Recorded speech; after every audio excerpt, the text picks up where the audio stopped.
Welcome to the B Shifter Podcast. Got John Vance, Nick Brunacini, hanging out today, waving bye to the girls. That's it. They're leaving. We're staying. That's it. Because we're committed to podcasting. That's what we do. It's what we're all about. How you doing today, Nick? I'm doing well, JV. How about you? Doing good. Doing good. We're just wrapping up a Train the Trainer here. We had a good group of folks. Beautiful. Visiting us at the AVB CTC. That's it. So we turn the lights on for another week. Yep. We'll be back again next month doing the same thing. Woohoo! And then in between, there's probably 2, 3, or 4 of them going on the road somewhere in America. Mm-hmm. Yeah. Excellent. Sorry for drinking on the air. That's okay. Cool. It's clear nutritious fluid that we're taking in, water, which is that's like number 1 on the Maslow list right there. It's funny because I think the first couple of podcasts ever that we recorded several years ago, we would drink beer, and then that just kind of became not a good idea. Remember, we would drink a beer while we were doing the podcast. I Vance, it's all, water under the bridge. In the old building, we'd pop a beer open. Really? In the Thomas Road facility. Yeah. Oh, that's... I've warehoused many of those memories. Yes. Yeah. Across the hall from the urologist. Which smelled kind of like a urologist's office. Yeah, it was a very urban office building. Yeah. Well, here we are now. Got to start somewhere. Yeah, exactly. So we've evolved. This is HQ3 or HQ2? Because really, one was out in Indiana, and then here, and then... Yeah, but they had one in Ohio there for a while, and they've been all over. So we've had an opportunity to refine the way it's supposed to look and operate. HQ2 Phoenix, we would say that. Yeah, there you go. Well, it's as Rare Form says on their door, this is our world headquarters now. So I don't foresee another one. If it happens, it's going to be crazy. Yes. So, in fact, maybe a flotilla, the blue card, arc.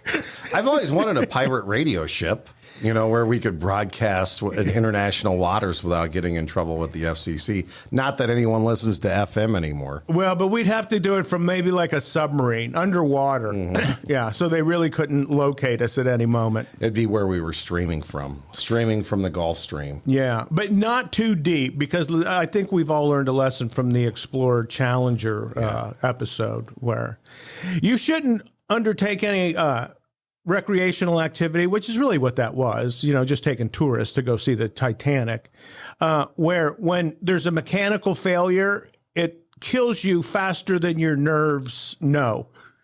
I would just avoid getting into a submersible watercraft that was built in Gus's garage. Yeah. And a controller from a Nintendo is what drives it. And the restroom is a 5-gallon bucket behind a shower curtain. And I paid $15,000 for this? Yeah, you're going to blow up, sir. Yeah, exactly. Not to make light of it. But. Today, let's talk about command safety, and specifically, I wanted to talk about Command Safety, the book, because it's really a must-read for fire officers, because it bridges what traditional fire ground tactics are, the blue card system or fire command, and it's safety focused, but also there's the focus is on getting the job done too.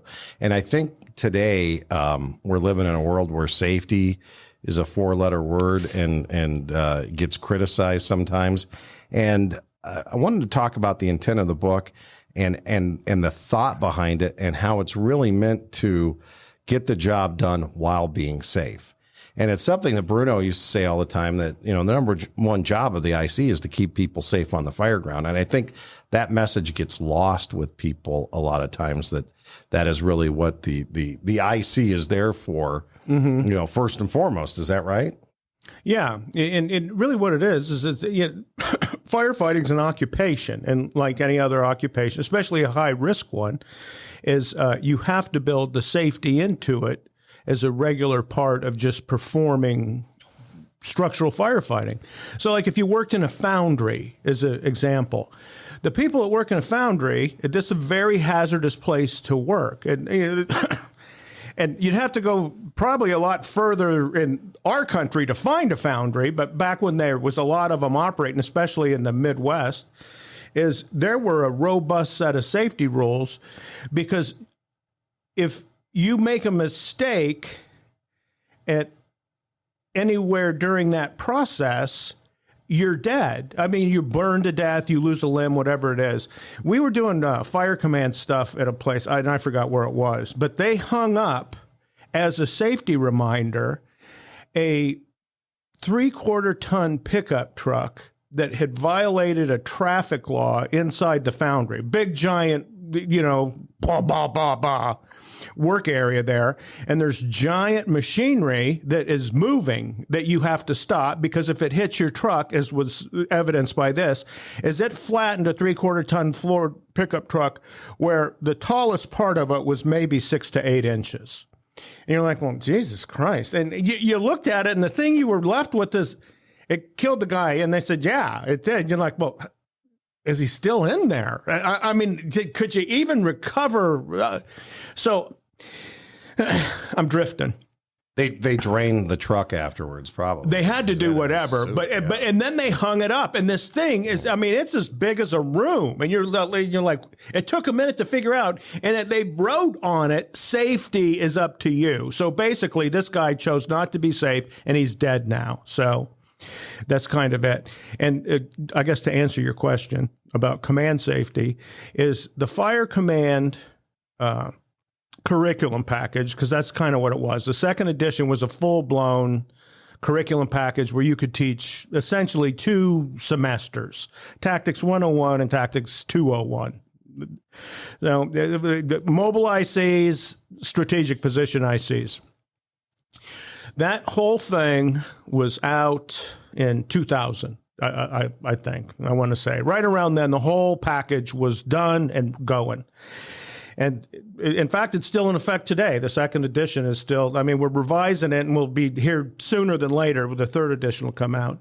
But what happened right after the second edition, in 2001, the Southwest supermarkets, the Tarver ended up getting killed at a fire in a grocery store. So, and that's had kind of a lasting effect on a lot of things. But really what that was is, the fire chief at the time made the observation that we were using residential tactics to fight all of our fires, because 85% of all your fires occur in residential properties, and those tend to be smaller buildings. And so your water is a lot more effective because the fire doesn't get as big, and, it's quicker to get to, and all those other things that make fighting fires in smaller structures, those evolutions look a certain way. Well, we essentially would port those same tactics over to commercial buildings, and they worked most of the time. I mean, if you're able to get water on it quick enough and get around it and control the fire, that's kind of where our success came from. Well, at Southwest supermarkets, that's not what happened. Is everybody knows the outcome of that thing. And during my career, I got hired in 1980, and this is 2001. So 21 years later, the only line of duty death from structural firefighting was that one during my career. So 1. And like I said, Fire Command had just come out. So we go through this, we're going through this recovery process to figure out, okay, what went wrong here and why did everything blow up the way it did? And so, I don't know, it's probably 4 or 5 months into that process. You could start to pull some takeaways from it. And you could see where we were going to start making changes. And that's kind of where the rapid intervention, going from a task level assignment to a capability of the entire response. And so, you formulated the on deck, and you had the help order and all the other stuff. Well, the first thing that happened is a lot of the fire service thought, Jesus Christ, they killed a firefighter in Phoenix, because I'm sure 3/4 of the country thought that we didn't even think they went into burning buildings. This whole like you said, 4-letter word. Well, see, what we had figured out, at least in my department, is that effectiveness and safety kind of go hand in hand. So if you're doing everything the way you're supposed to be doing, is you're going to have operational effectiveness on the other side, especially if you match and do size up and all the rest of it. So that was, and in fact, we were very forward in attacking the fire. You know, people say fast, aggressive, blah, blah, blah, all those words that we love to use. Well, we live that. And I really do believe that the reason that we had the success we had, especially in the safety area, is because we had a system where the task level would pace the way we engaged into the... So the first company would get there and they would take command, right? And then they're doing a set of actions. See, they're like, oh, okay, you're taking command, so nobody's doing anything. You're like, well, no, we have 4-person companies. You've established a water supply. The officer's doing a size up. They're making the hookups for the water supply. The other firefighter is advancing an attack line to where it needs to go, and they're all going to catch up. So within a minute, is you're pressing from the time the air brake set, a minute later, you're figuring out where your attack point is, and we're getting ready to go inside. So it was a very fast unfolding thing, but then there was a sequence to it. So the next company in just couldn't blow in and do what they wanted, is they had to stage, and then they got assigned to the incident action plan. So whatever they did supported what the first company did. So there was never anything at odds. So anyway, during the course of my career, most of the time we'd put the fire out. That would eliminate the hazards, remove them, and so it got a lot safer. In the event that we didn't, is command would quickly, it typically always started off with a company officer who was a mobile IC. They'd assign the first 2 or 3 companies, and then by then a BC's there. Well, so the BC, let's say a BC takes command at the 7-8 minute mark of the deal. Well, you've had the initial operation has been putting water on the fire for a minute or two. In most cases, that's enough to switch it. As we've gone from an offensive fire to now we got knocked down and we're doing post-fire control stuff where we're overhauling, checking for extension and those things. Well, in the event that that's not what happened and the fire keeps going, and Garrison talked about it the other day in a podcast we were doing, is you get there as IC number 2, and now you're doing a size up. You're doing everything the first one did. And you're like, well, we've been putting task level action on this thing for 2 or 3 minutes, and I think it's gotten bigger. So then what you would do is you'd readjust the incident action plan so you could maybe do a second push on the fire. And if that wasn't working, typically in the world of structural firefighting, you get one revision, and then if that doesn't do it, you're looking more like defensive conditions now, because the fire's been burning 10 minutes maybe, and it's traveling into places where it's affecting the structure and all the other stuff. So what would happen is IC number 2 is in command, and it gets past offensive, and they pull us out. They declare defensive, and we all come out and do the roll call, and, you know, boom, boom, boom, and then the building's, it's going to burn down.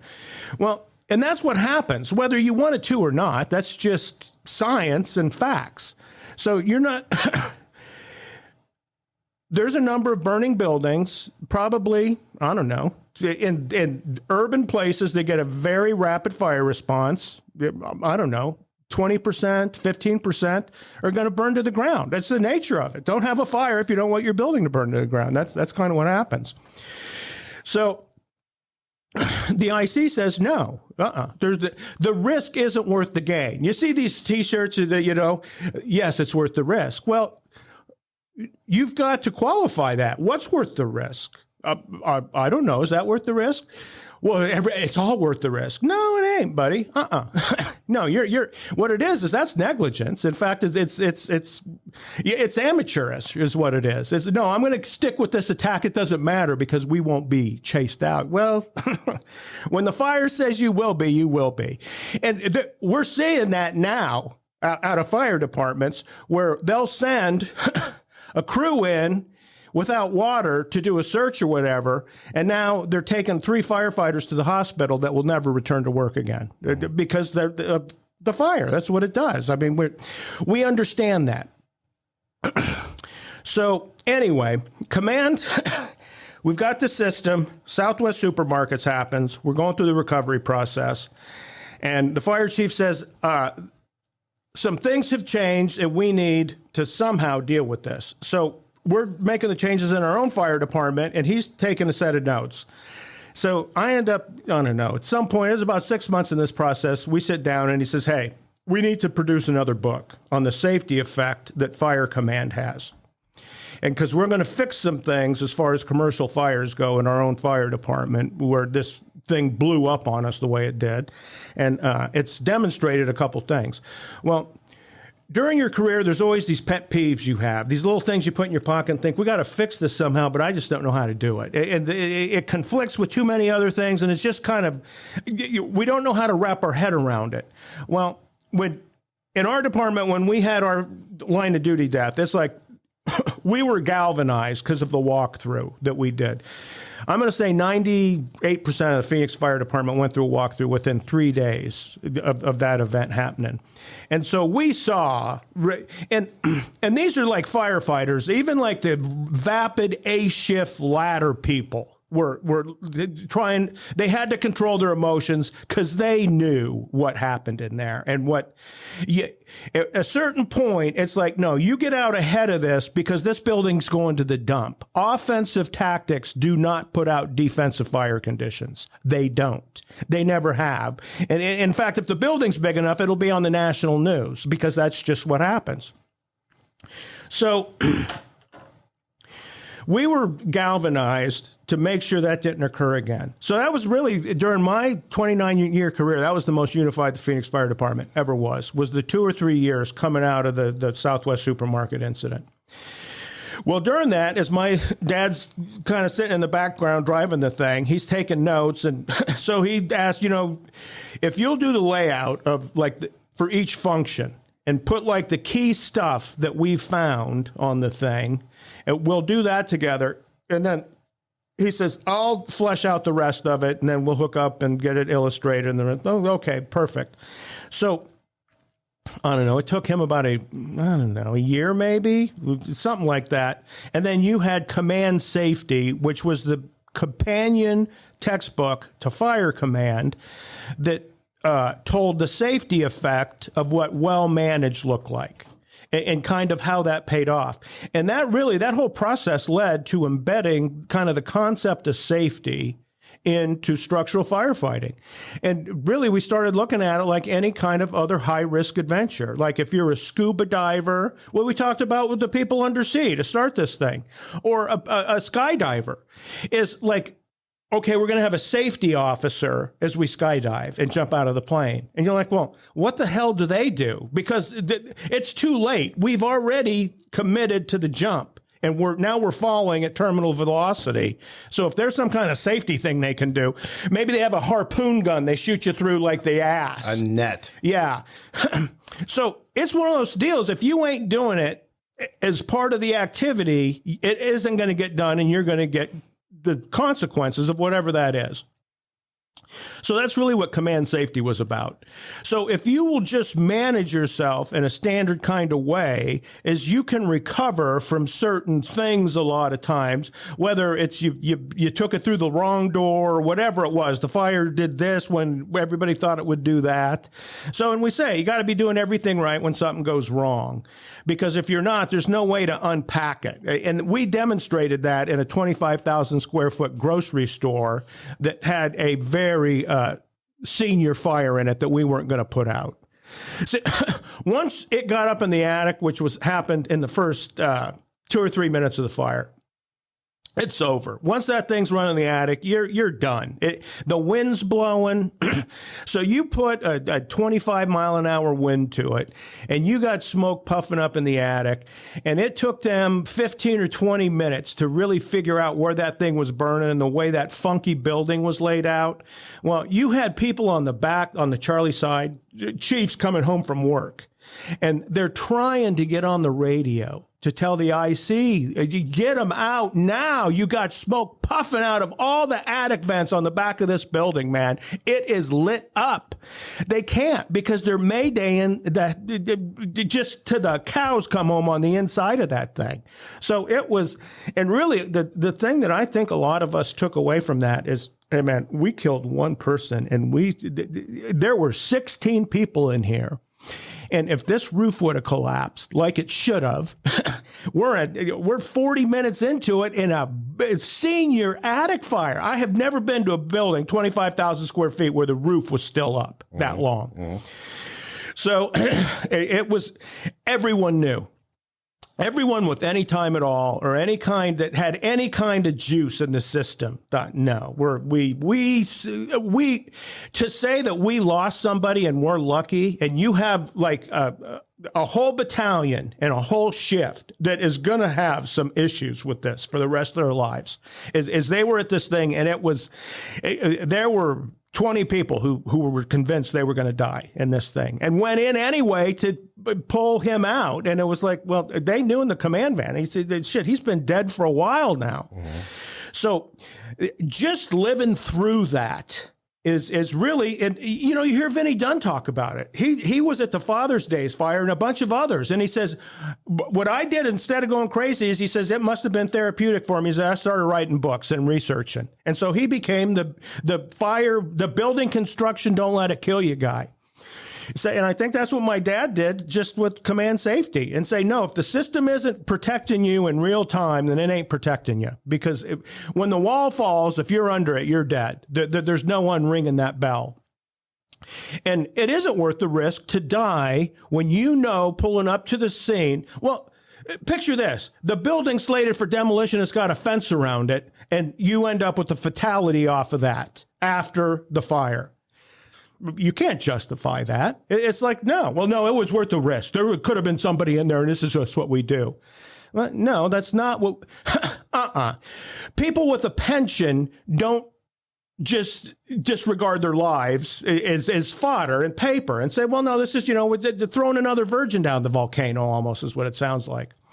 So really effective structural firefighting operations, they're very quick to unload and put into place, and you have to react to it. You got to be conscious. You just can't say, well, this worked last time, and now I got a different building, and it'll maybe work this time. As you have to be present and manage the thing. And really, that's kind of what command safety tells the story for. And it just goes through each of the functions and say, okay, with deployment, this is how we do this, organization, strategy and incident action planning, yada, yada, yada. And continuing on with that thought on strategy, because that's really where the incident commander saves the lives of the firefighters working under their command. I think the book talks about, it's the term survivability profile, right? Yeah. I mean, that's in the book. So, part of that is it's not a one size fits all for survivability profile. And I think that's something that gets left out a lot of times when we're, breaching a fence and then going in to search in a secured abandoned building or something like that. So, what does survivability profile look like to you? Survivability is the ability, when we talk about it, it's the ability of an unprotected person to survive in that fire compartment. So fire compartments have very low survivability traits about them. It is one of the examples we used is, and firefighters almost disregard that sometimes because we're protected. But you're seeing incidents now where you're burning firefighters up in buildings, and you think, why were you in there doing that? Well, we were doing a search. Well, you didn't have an attack line with you. That's one reason you got burned. But we wouldn't take the attack line because it slows the search down. You think you will never return to duty. You have suffered heavy burn trauma, and you were fully protected. The person that you're going in there to save, they were dead before they. You see, and a lot of people, are you God? You can't see, you don't know what's going on. Yeah, I do. I did it long enough just as a firefighter, and I have read a lot. Look at any scientific study. You can't survive in these areas. The human skin is destroyed at 163 degrees. And now we're looking at having face piece lenses that last above 600 or 700 degrees. So you're like, it's not a proximity suit that we're wearing inside. You're not, and then you look at all the manufacturers and the people that actually design that turnout gear, and they say, no, you're not supposed to burn it. You're not supposed to get it that hot. It loses its ability to protect you. And in fact, your gear can survive certain things and it'll kill you as the wearer. It will radiate through and kill you. There's a number of line of duty deaths that talk about that, where they think, well, they look fine. And nah, that was their organs are screwed up from the fire, man. They're dead. That's what happened. So that's part of the size up process. So if I pull up somewhere and I'm looking at it and think that fire compartment has gone to flashover, well, there's nobody alive in there to save. So what we're going to do is we're going to knock the fire down, and really the search and rescue for that area, there isn't any. Is what you're doing is you're looking for bodies, victims that didn't make it out. That's why you're searching that. You're going to find the bodies on the other side of where the fire is. So there's got to be separation, walls or something that keeps the heat and smoke and fire gases and all the other toxic elements of those products of combustion off the survivable members, anybody that's trapped inside that building. And it's, I mean, that's just the reality of it. So until you stop that fire from doing what it's doing, is everybody in or around that structure is at great risk. So like if you, and it's tough to do this, but like when the police go in, if there's somebody shooting a gun at people, they're going straight in and they're going to take out that threat, right? Well, if you look like a person with a gun, they kill anybody who they see and shoot at. A structure fire kills everybody that's in the fire area. There's no, it's just does it. It's the laws of nature. As humans can't survive in those same spaces. So, and Blue Card does this, is the first thing we do when we get to the scene is we control the fire, because the fire is where the problem is, and that's what's killing people. And that's really kind of, command safety is written around that. It stresses the importance of being ready to go to work when you get there. And then when you pull up and you say it's offensive, is we're putting water on the fire right now. And in fact, command safety was written around offensive tactics of engaging the fire from inside the building. Because that's what we believed in 2001 in Phoenix, Arizona, is you did not put outside water in offensive situations. You went to the seat of the fire, and that's the way you did your business. Coming out of that, about 2007 to 10, in there somewhere, they started doing studies and looking at that. Because the scientists are like, why do you not do this? Well, because it'll steam people. And they're looking at you like, all right, you make steam at 212 degrees, and at 168, your skin goes away. So what are you talking about? Well, we'll steam the firefighters. Well, you're wearing protective gear. And, you know, you got a hood and this and that. And, you know, I've been steam burned a couple times, and it was our fault because we put water too close and it came back on us and whatever. But anyway, in fact, really what it was is it wasn't putting water on. We were just too close, you know, because that was kind of the deal, is you get as close as you can and you kick its ass. So, well, then the other myth, or whatever you want to call it, was attacking from the unburned side, and huge deal with us. And if you didn't do it that way, you were going to push the fire into uninvolved areas. And when the fire department shows up and puts the fire out, it protects. It's the quickest way to protect life and property. Now, if you talk to the customer and say, "What do you expect out of the fire department when they get there?" Well, put the fire out. That's why we called you. Well, no, we're going to show up and we're going to do these 6 things ahead of putting the fire out, because this is what we feel we need to do. Well, every one of those that I know of that goes outside of putting the fire out is a detriment to an effective. Let's not even use the word safe. Let's use effective. See, using the fire command system, you get to the scene and you're putting water on it within a minute. 2 minutes later, you got the fire controlled. You can do a lot of things now. You could make a lot of mistakes if you want that aren't going to be fatal, because there's not 2,000 degrees and smoke and fire gases getting you. In fact, after you put the fire out, the thing that you're careful about is not getting the cancer on you so you don't die 20 years later. I mean, that's kind of what you're looking at is now I've got a high risk thing that'll take me out right now. I eliminate that. And now I got a bunch of small hazards that'll lie dormant in my body until they blossom later on. Well, the quicker we put the fire out, the quicker those free radicals quit getting made by all that nasty heat. So, and in fact, a lot of these internet tacticians work for fire departments that'll have 2 and 3 person staffing for the 2 or 3 units that they're going to take the world over with. So in those places, the best thing you can do is put the fire out. In fact, if you're not putting the fire out and you're doing something that isn't that, and the initial part of that is you're really not taking the correct actions. And in fact, I would call that into. Now, I quit looking at all the nonsense on YouTube. It just all it does is just make you mad. Right. You go about it. But every now and then you'll hear somebody say, "No, the comment section's where you need to be," because then you'll get somebody who's like a 25-year captain that says, "Oh, look at all you pros, not a tack line in sight, and you're all off gassing and burning right now. Way to get the job done, son." So. So it's almost like it's not a successful fire attack unless we have scorched our gear and then cut a hole in somewhere. We've done a certain set of things that are like a checklist set of tactics that we use. Every single fire that we go to, we do these things. And you think, well, you didn't need to do that. You didn't need to cut that hole there. Or you could have done this, and it would have been done 3 times as fast. It wouldn't have done the damage, and you would have had you would have reduced your on-scene time by 30 minutes. I mean, you would have put it back that much quicker. You would have been done with the operation. So it's a lot of it is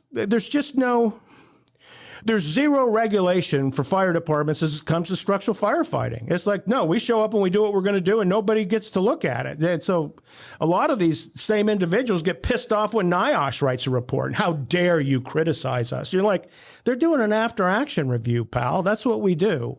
You know, you kind of, why did this happen and how do we keep it from happening again? So. And it's to help others. It's actually going to benefit, the safety of our future brethren. Well, Vance, if you, I just saw the email from Gary about the thing you guys did. Aggressive tacticians. I mean, that's just very aggressive and as aggressive as any fire department that's ever been. And they go to fires. Oh, they get some. Yeah. And it's almost like, oh, where has this been? We're better as firefighters doing it this way. Yeah, we're up. We're 10s down here where we had to do all these stupid things for our ego. We were 3s. We were not the people. I don't want them coming. Don't burn yourself up in my fire. Just put the water on it and knock it down. And yeah. So in the book, we're talking strategy and managing the strategy, and that's the safety impact. And then there's a lot about situational awareness. And I'm wondering, you as an IC sitting in the buggy in command, how did you let's just walk through situational awareness and what that looks like. How much of it is your visual cues, what you're seeing versus CAN reports versus anything else that you're getting? Well, it's a collage of all those things. So especially for IC number 2, because you're going to get there after the first 3 or 4 companies. So everybody's responding. You see smoke on the horizon, got something working, yada, yada, yada. So now what we're waiting for is the very first unit to clear. So let's say it's in engine 25's first 2 area. When you hear engine 25 clear, that means in our system that engine 25 wants to say something to the dispatch center that's going to be more than just a 1-sentence thing. So the dispatch center comes back and says, go ahead, engine 25. And the other thing that does is it ensures to that company officer that they're on the correct tactical radio channel. Because, and this was part of training, is that how many of you have given an initial radio report over channel 1? And all the old guys raise their hand and say, yeah, it sucks. The best initial radio report I ever gave was on channel 1, and they told me to go to another channel. It was a shit show from there on out. Yeah. And you're like, yeah, exactly. So that's how we make sure that we don't do that. And so, like, if you go engine 25, clear, and the dispatch center says, 25, your traffic's on channel 3. Good. 25 clear. Go ahead, 25. Well, everybody else responding knows you're about to say something. So to the point that, like, I worked on a ladder. I turned the sirens off. We would go code 2 while we listened to what they were doing. And then we would that would dictate how we would respond the rest of our deal. So anyway, so now they give their initial radio report. And let's say I'm on scene of a house with a working fire, offensive, doing X, Y, and Z. Well, so now I'm thinking, okay, good. So they've got a less than 2,000 square foot, usually single level, maybe 2-story, no basements in Phoenix. So, we didn't even think about that. So I got a certain set of things going in my mind as I see number 2. So that's where my thought process is. And I'm like, okay, based on my experience going to these house fires, it's going to take a minute, maybe a minute and a half, and that black smoke should start to be knocked down, and I should start to see conversion, right? That's it. So like when they pick a new pope, black smoke, white smoke, new pope. Yeah. White smoke is fire's being controlled. So I'm looking for the white smoke, baby. Then so let's say it's not, it keeps going black. Well, I get there and I think, okay, it's not going out. I'm going to transfer command of the thing. So now I figure out, so what you got to do is think, okay, this is what it looked like when they got there. So you got to kind of, okay, it probably was here and now it's a little bigger here and they're just not getting water on it, is what it is. So I'll transfer command and then I'll usually go to the IC. This is one of these things where this really happened. I got it out here, Engine 8, I've done all that. Have you dropped the ceilings yet? No, we're still getting to the back. No, stop right now and open some ceilings and put water in the attic right now. Oh, okay, you raised your voice. That's where the fire is. So now my expectation is in the next 30 seconds to a minute, I should start to see something different. Whether it's the smoke starts to change color a little bit, we're going to get some push and poking because now I'm going to have some expansion up into the attic with my water vapor and all the other stuff. So this is what I'm looking for.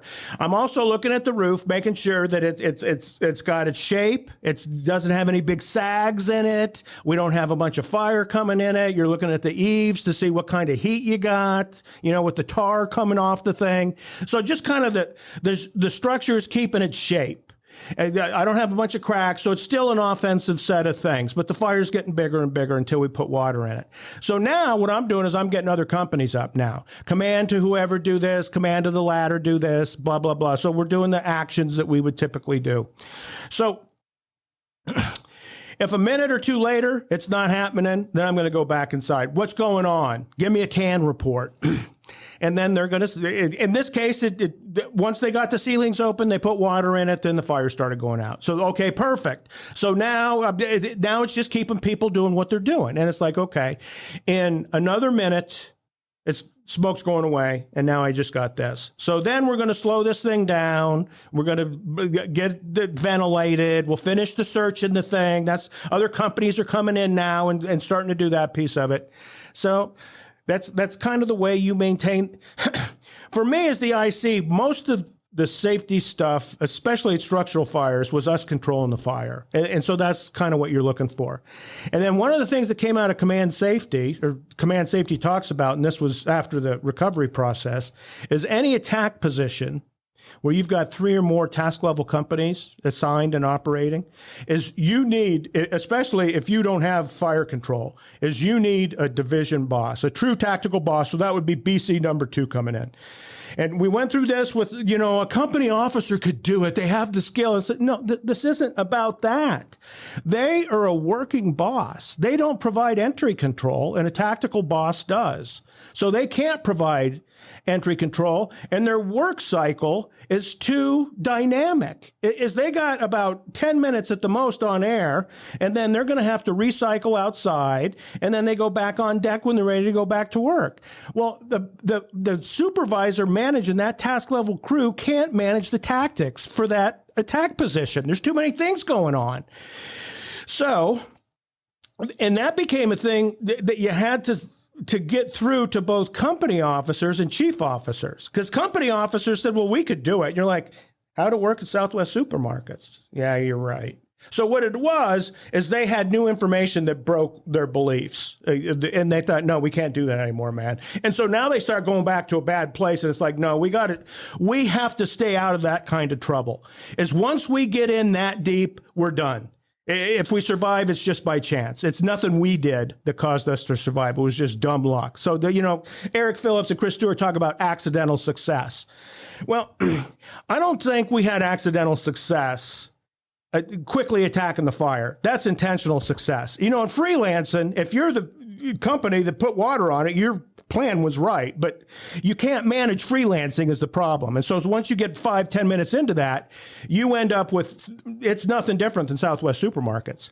So, and they did not take strategic control of that fire until they had tactical bosses on the Bravo side of that thing. They just didn't. You lost all control until you put a tactical boss in place. So, that just kind of stressed the importance in bigger buildings, more active attack positions, is putting that chief up sooner. Well, Captain saw that, but then it was getting the BCs who's like, well, man, my turnouts are made out of Nomex, and I think there's like a whole colony of spiders in them because we don't wear them. Come on. Like, well, it's a new day. And if you're number 2, you're going to be, and they're like, well, and they would almost, you could see it in training. They almost said, well, just don't use us that way. And so like when you were the IC though, it's like, bullshit. You're going to get assigned because that's the only way I'm going to stay in control of this is to put one of my counterparts as the tactical boss. That's what you're there for. So you think, well, right. If a fire department gets, 2 or 3 working fires in a day, one of them may be of a big enough scope where you actually assign a BC as a tactical boss. But it didn't happen often because you put the fire out so quickly. So if I put the fire out in the first 5 minutes with an attack line and 2 crews, it eliminates my need in most cases to build an organization on the tactical level because we've eliminated those risks. So now you've got a captain can manage that because you're getting into a place where you're not tied to inside air, SCBA air. You're going to ventilate, then you can use a filter mask or whatever. And then you don't have a bunch of people wanting to push to get in where you need to keep entry control and lobby in the thing. So it's like, well, no, we're just overhauling now. And now so it may be that you move let's say you're doing overhaul at Home Depot. Right, you controlled the fire and you had a sprinkler activation. Now you got rack storage. Well, you're probably going to put a division boss inside there if you're doing like overhaul operations just to make sure that companies are operating in a safe way. Because now it's the fallen stuff. And you think, well, no, we got the fire controlled. We shouldn't let like a box full of wet shit kill us now. Yeah. So stay out of its way and we need to extinguish it. What we really want to do is give this store back to the Home Depot people. So if the fire's out and there's a big mess in the middle of the aisle, that is their issue. And they've got systems to deal with that. We're not cleaning this thing out. This ain't 1960 anymore where we use squeegees on spalted concrete as our final deal before we leave. So it's more. In fact, Vance, I'm getting off track again, but there's more and more as the building becomes more technical, the more likely overhaul is going to be done by the building owners.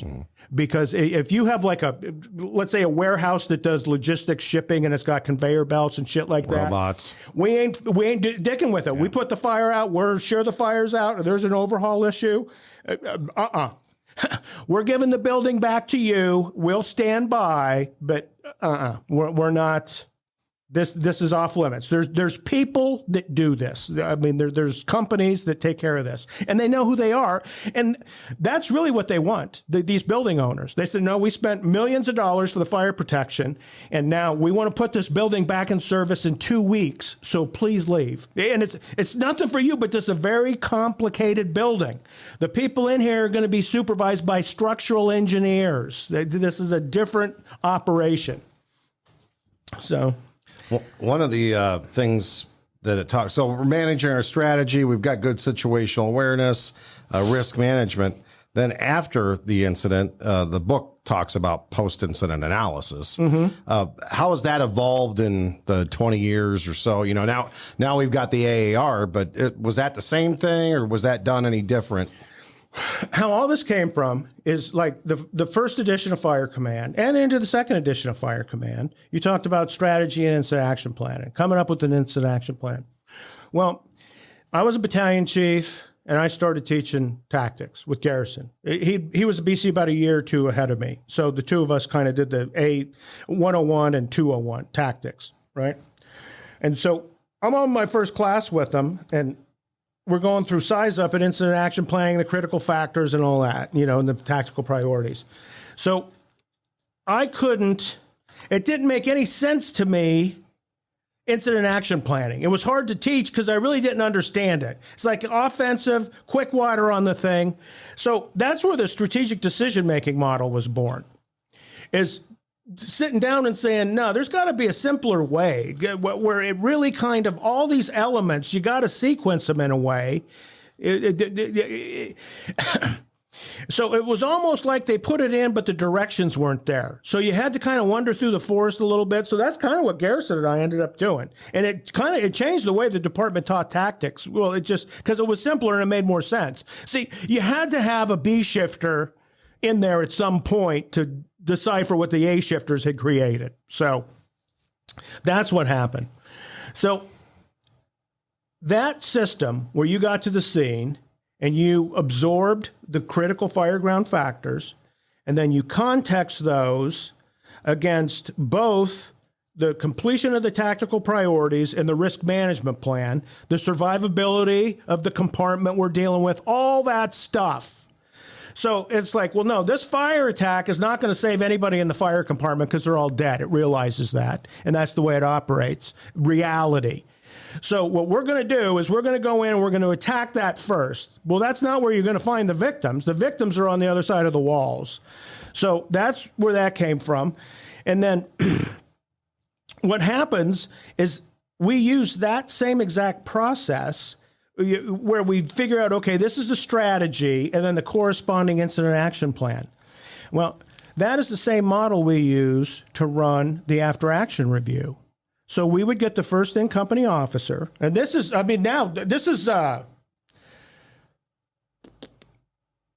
this was ahead of Southwest Supermarkets. This is probably 2 or 3 years ahead of Southwest Supermarkets. So I'm a battalion chief. I get to the scene. I end up taking command. 15 minutes later, we got fire control. Big ass apartment complex. Now we're doing the after action review. There's 4 engines, 2 ladders, 2 BCs. We canceled the other alarms. They're going. So it's us in the front. 10 minutes, right? Okay. Guy named John was the IC, Engine 5. John, what'd you have? Well, Nick, I got here. I had a working fire in this unit. I knew it was in the attic. And so I came in, did fire attack, and then the big end is engine 14 was next to. I put them over there, get it all clear, get up in the attic, stop, horizontal spread. And the little end, I had engine 25, go over there. I had the ladder, cut the roof. That's what we did back in the day. You know, that was kind of the tactics still. So that boom, boom, boom. You got here, you took it over. Excellent. So, you know what? So then he talked about the effect of the attack. We got in, we knocked it down pretty quick. We had a little bit of fire in the attic. But, you know, on both sides, they got the ceilings down. Boom, boom, boom. So, like, and these were pretty good size occupancies, probably at least 25, 30, 40 feet long each in the building, these units. So the one thing we talked about is where'd you pull your ceiling to stop it? They said, well, I pulled it on the wall that it shared with the fire occupancy. I had fire in the attic, so I went to the other end. Pulled it. It was clear. We pulled it bigger. We got up there and we started putting water in the attic. So we got ahead of it. And I thought, okay, what'd that look like? Well, we made a mess on one side and then we made a mess on the other side. But, you know, I said, well, one burned out, 2 suffered fire damage. There's 40 units that have nothing wrong with them today. See that if we would have if John would have taken his crew and done blind searches, we would have lost half the building at least. So that's where I'm talking effective. He went in, he put the fire out. So that's really So what happened is that sold it. As you do that 8 or 9 times over a period of 3 or 4 months, and then the workforce glums onto it. It's like, no, man, this is too good. And then we look like cheerleaders in the after action review. It's a better, safer way to do it. And now we're starting to understand this. It's not a mystery anymore. And so we're communicating on B shift turns at that point. So everybody's a little bit happier. I mean, it's a successful operation.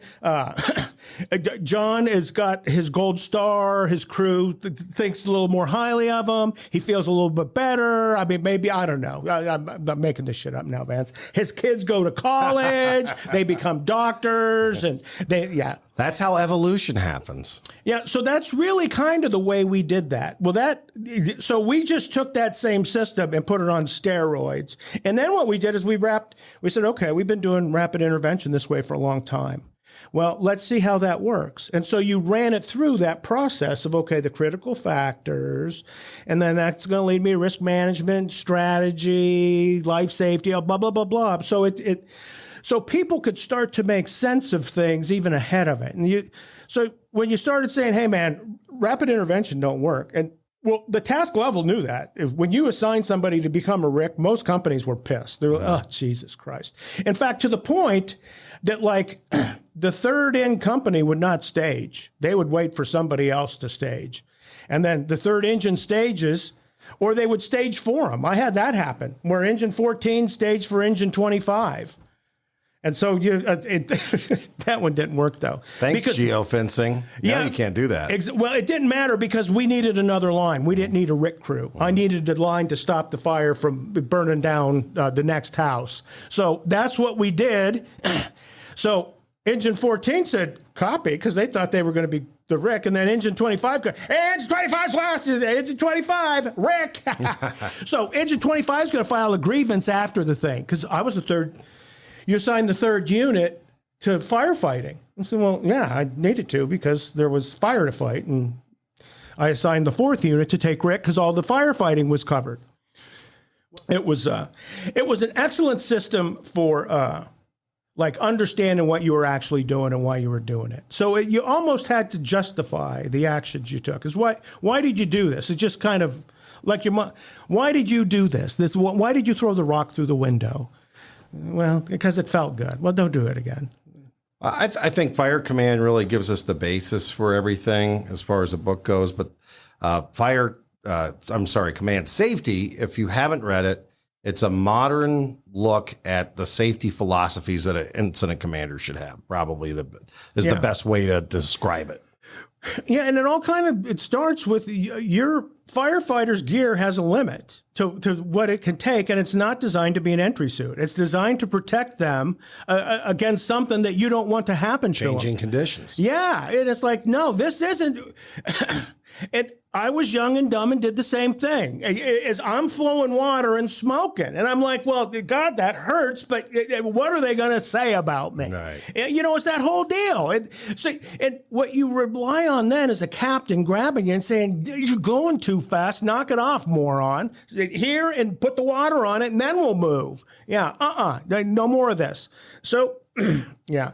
And the problem is that's a tough way to educate yourself because first of all, you're getting burned unnecessarily. And the other thing is it'll kill you. So now you're doing occupational suicide. It's tactical Russian roulette. You're like, no, and fires are even more unpredictable today. They burn hotter and faster than they did when I was doing this in the 80s and 90s. Want to do a timeless tactical truth? We may as well, Vance. That's the way we end these things.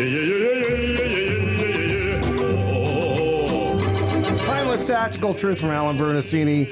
The 8 of Hearts, effective control by the IC equals worker safety.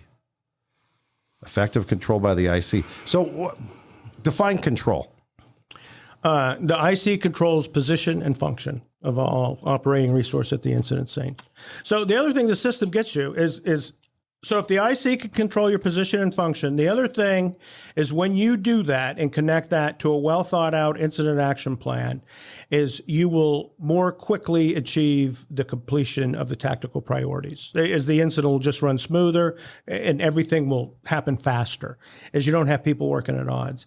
And then the other thing is if it starts off in an offensive strategy and the conditions worsen to the point that people need to be removed from the building. So the IC uses the strategy. So first of all, the firefighters can kill the fire. Second of all, it keeps the fire from killing the firefighters. So if the conditions deteriorate, let's say that it moves up in the attic and you need to move everybody out, right? Then if you can control position and function, you withdraw them from the building, you confirm that with the PAR, and then it's okay. We're out.